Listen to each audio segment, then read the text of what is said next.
Hey guys, I'm David Parker. I'm in the fiber optic business and we use Ford trucks every day in our business. Since 1996, I've probably had one of every series of the trucks up until the last series that Ford's made. And today we're going to talk about what I like and what I don't like about my new 2023 F350.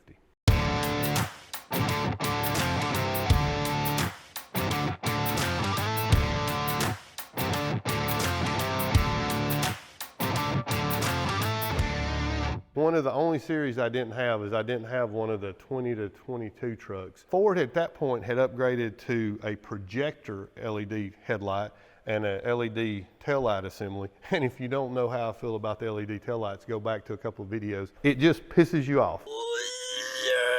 Stephen will link it here. I'm not very happy about it. But Ford's went backwards on us. They've got a reflector LED headlight and they put on this series of truck an incandescent taillight. And I'm very upset about that. That is not really cool Ford, and I don't know why they did it. And you have to buy all the way into their limited or their platinum line to get an LED taillight and to get projector headlights. Even on the King Ranch trim level, you get an incandescent taillight and a reflector LED, not a projector. And these are all backwards from the previous series trucks in 22, 21, and 20. So that's very disappointing. So now, on to the things that we like. One option that we didn't pick up that I missed, they offer a tailgate that closes itself.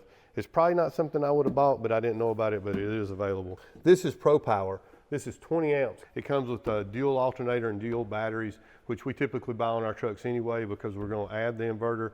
This truck comes with a 2400 watt, 20 amp inverter in the cabin in here, and it has a 400 watt inverter for just daily every time use that you crank the truck. That's a really great feature. This year's series, one of the neat things that we really like this year that Ford has offered, I think it's the first time they've offered it. They may have offered it up in the limited and the platinums, but they have what they call a lay flat seat.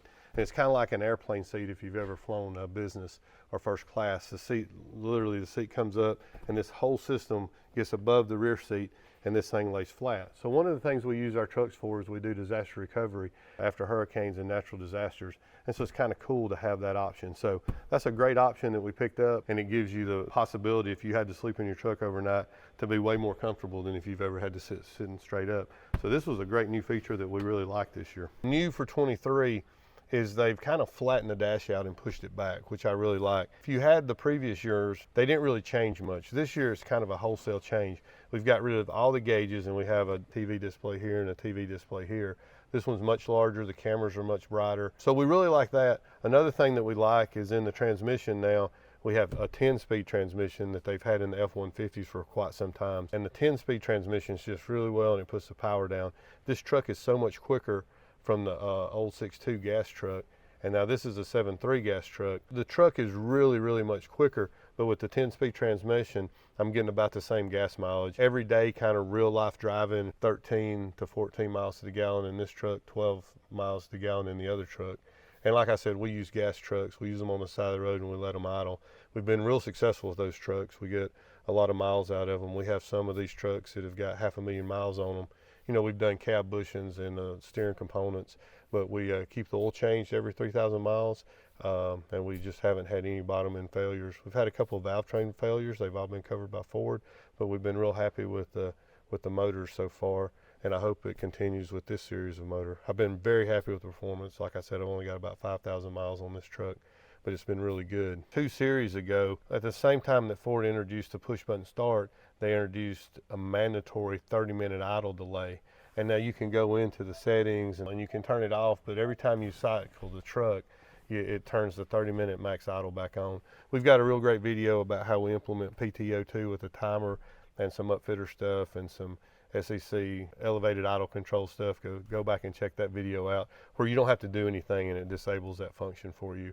You can't get that done at the factory. We've tried. That's something I really don't like. As far as the drivability and the comfort of this truck, this is a big step up, in my opinion, to the previous series. And so I'm very happy with that. This truck has a heads-up display which changes with tow mode and driving, and it has lane keep and it has adaptive cruise. This is actually an app that drives the truck for you. It's looking for input from you from the steering wheel, but this truck will drive you down the road, and with the adaptive cruise, it makes it really safe. If you glance away or something, the oncoming traffic. It does a better job of stopping you against traffic because it knows the rate that the car up front is doing it. So like a lot of times on the interstate, I'll panic brake and the car up front is just stopping, but maybe not as aggressively as I've panic braked. And this truck does a great job. My previous versions of Adaptive Cruise, I felt uncomfortable, but this one, button layout is really well where you can pick the distance that you want to travel between the car in front of you. If the traffic gets slower or faster, it's really good. The lane keep button is right here, so if it's jerking the steering wheel out of your hand or vibrating you if you don't blinker to the lane change, the button is here. It's very intuitive, and even I, as an old person, am a pro at how intuitive and ergonomically they did this. So the drivability of this truck and the comfort of driving this truck, it's a big jump. Usually they don't jump this much between the every 3-year series, and this was a big jump for me. We use this for hurricanes, and we have a radio that has 800 UHF, VHF, and another UHF radio. We live out in the country, so we have satellite boosters and GPS antennas. So I bought this truck and drilled 7 holes in the roof. Another thing that I think that sets Ford apart, and nobody's picked up on it yet, is Ford has the integrated keypad on the outside of their truck. If you notice, nobody else has that. It has all the other nonsense, like if you have the key in your pocket, you touch here and touch here, it'll lock and it knows that it's coming. They've come out with this new zone lighting. You see the light under here. Another thing I like, everybody calls it the Chevrolet step because Chevrolets had the step, but this is a really cool feature because they continue to make these pickup trucks higher and higher. I'm 6'2", and when you put just a normal toolbox on here, I mean, I'm already chin high to reach in here and get something. I can't get it. So adding the step this year really makes the entire toolbox accessible. These running boards, the folks in the company that have other options in the past, they've bought the electric running boards. I've always been opposed to them, but they're not bothering me. They're very comfortable, they're very stable. We've had them in the company now for 6 years. We've had 0 problem out of them, so maybe it's something they've got worked out. Another thing, this air dam is stupid. We figured out that if you go and order not a 4-wheel drive truck, you can go buy the air dam for the 2-wheel drive version. And it just doesn't look stupid. I mean, it's way too big. Ford's just trying to get the gas mileage by getting all the air out from under the truck, but we don't like it. The new body lines on the truck, I don't really have a problem with it. You know, the tailgate's a little different, this and that. I really don't like this badging. I don't mind that it's tall and long like this, but this big piece of plastic and this being plastic, it just doesn't have the quality that you would associate with a truck that costs this much money. In the past, I let the company guys talk me into the bed liners. Well, during the COVID and trying to get the 22, 21, and 20 trucks, the bed liners were a problem and they were getting some of the trucks 99 or canceled. I've never been a fan of the bed liner because before Ford put this LED light in here, I used to mount a light right here, like a backup oval light. But now Ford has a really nice light here, and then I used to put LEDs under here. Well, when the guys would buy me the spray and bed liners, it made all this black. So the lights weren't as effective as they are now. So I prefer to go with a bed mat. I think these might be from DZ or somebody. There's several different people that make a custom bed mat that has all the notches worked out. And I'd recommend that you go with the bed mat over the spray and bed liner because it's a nice heavy rubber mat. Stuff doesn't slide around.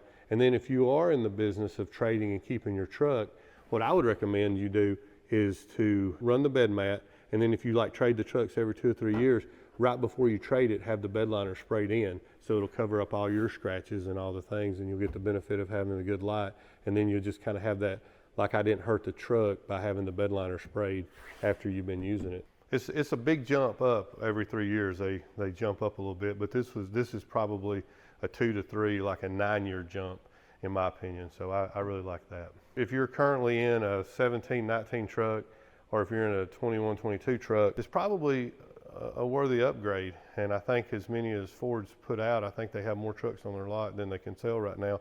Might be a good time now or at the end of the year to pick one up. I don't think there's a lot of differences in the 24s. The only drawback to just completely loving the truck would be if they had kept us with the projector headlights, which they had already introduced us to us at the same trim level, and if they'd kept us with the LED tail lights that they'd already introduced us at this same trim level, the projector lights in the last series, reflector LEDs previous, and then of course the LED tail lights for the last 2 series or the last 6 years.